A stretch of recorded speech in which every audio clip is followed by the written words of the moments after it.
北溪天然气管道爆炸事件发生后，关于谁是幕后黑手的传言一直不断，乌克兰和俄罗斯都否认与事件有关。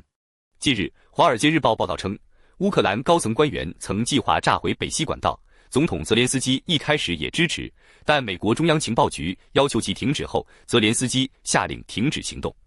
然而，时任乌克兰武装部队总司令扎卢兹尼仍继续推进计划，并最终执行了破坏行动。报道指出，扎卢兹尼在今年稍早的人事变动中被撤换。扎卢兹尼回应称，对于此事的知情情况纯粹是挑衅。本视频的内容只是网络上流传的信息，不代表真实情况。希望大家理性看待，不要轻易相信任何消息。记得点赞关注，开启小铃铛提醒，以便收到更多精彩内容。也欢迎在评论区留言分享您的看法。